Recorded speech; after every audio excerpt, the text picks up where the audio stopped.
Vargas has been a very big advocate. You've seen him on TV. He's internal community there on TV on national news, and he's Latino Museum here in Washington. He's on the board for that. He's very involved in nonprofits. He's constantly doing the community. He was chairman of the Dulles Regional Chamber chairman, and very good man. Dan's going to say a few words for us today on expanding businesses.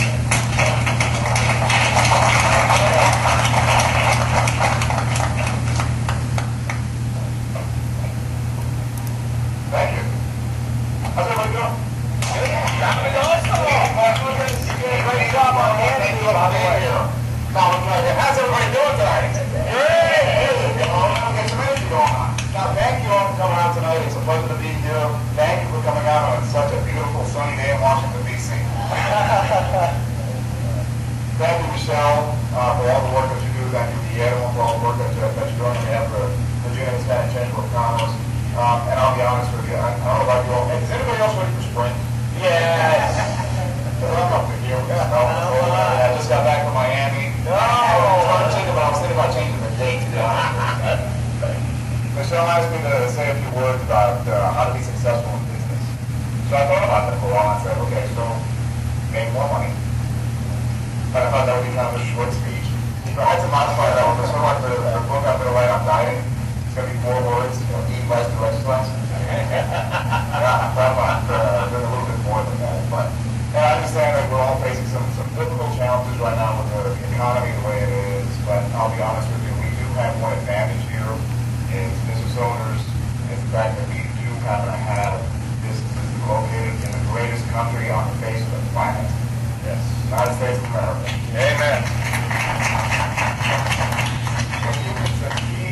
And if your limits are based on your own imagination, your own intuition, your own drive and enthusiasm, and that is the limit. So the sky's the limit for all of us. And I tell you, as someone who grew up in the slums of Brooklyn, New York, I know that you can make it here. I've had the great good fortune of being able to travel to parts of the world. I've seen the favelas outside of Rio and the shanty towns outside of Caracas, and let me tell you something, if that's where you're born, that's where you stay. Not here. Here you can overcome whatever challenges or adversity you might have to face as a child. You can overcome those things, and you can create a successful life. So that's one of the great benefits that we have as being business owners here. The other thing that makes me real proud is the fact that, you know, as a Hispanic small business owner, we are the fastest growing demographic group in the country. We make up 50% of the population, 15% now. I think the census will show some different numbers towards the end of the year. But I think we're also the fastest growing business group in the country. So we're growing at 3 times the rate of the national average in terms of small business. And we're also having the great benefit of being small business owners. Small businesses create about 70% of the jobs in this country. So we've got a great deal of opportunity, but also have a great deal of responsibility as well. So I'm going to start with a couple of questions for you. By show of hands, tell me what you think is the key element to being successful in business or as a professional. Do you think it's your education, your formal education, raising children? Do you think it's your network, who you know, each other? Do you think it's your training? How about do you think it's your experience? Okay. How do you think it's something else? I agree with you. I think it's something else.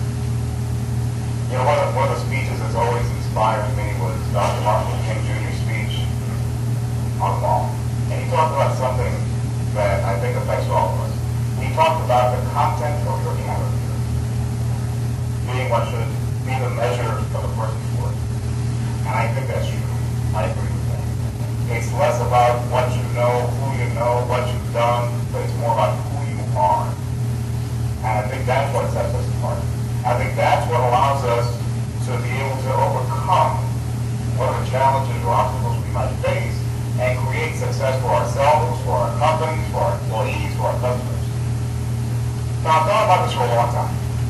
And how do you encapsulate something so intangible as content of character? How do you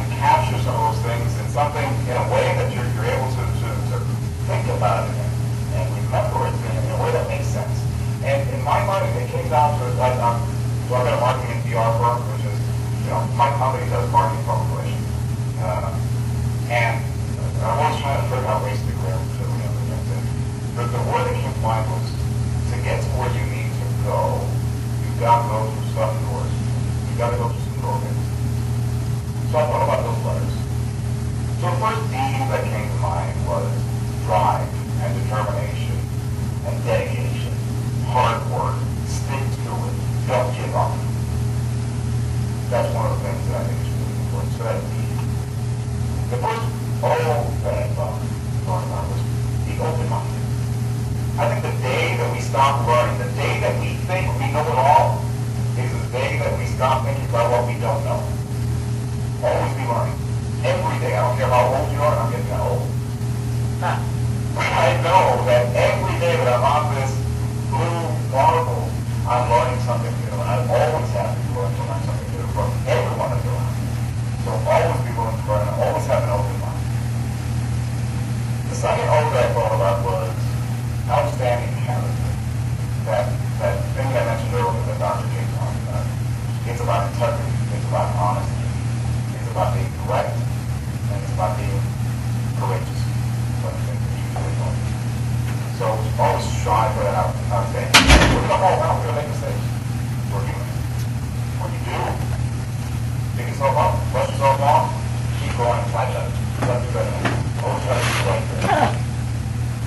The R is, in my mind, about reaching out. It's about reaching out to your community. It's about reaching out to your neighbors. It's about reaching out to your business associates. None of us is an island. So we always have to be willing to engage others. In my case, I've been involved in the community, the nonprofit community. I've been engaged with Chamber of Commerce. I try to serve in any capacity that I can, where my time permits. But you really do need to be engaged. And that makes it's not just good for the community or for your soul, it's good for business too, I think. But the next that I keep thinking about is support. Support your employees. Be there for them. Understand what they're doing. Support your clients. You got great ones today. You got not so great minds out there. But those that have been with you, support them. Be loyal to them and still or be with them. Support also comes in ways. People support you. You've got fans out there. You've got friends out there. You've got people that care about you, that love you. Let them be there for you. Whether it's a formal advisory board or whether it's just people that once they're done with you, give you some pointers, some tips, back you up. And those difficult times that we all face from time to time. So those are sort of the little tips, little things that I think of that we all should hold dear.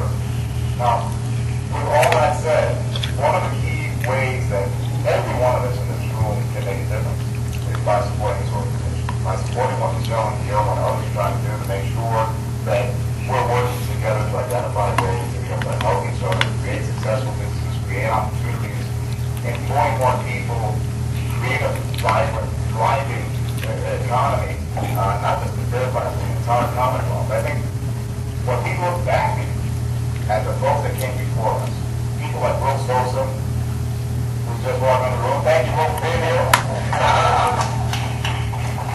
People like Dario, and so many other folks that worked so diligently and so tirelessly to be able to create an environment where Hispanic businesses are not only recognized but respected. I think that's something that we need to look back upon, continue to build upon, and doing things like supporting the Virginia Hispanic Chamber, and supporting each other, and supporting what Jerry's doing out there in such a marvelous way through EBA and some of the other great organizations out there. That's how we can make a difference.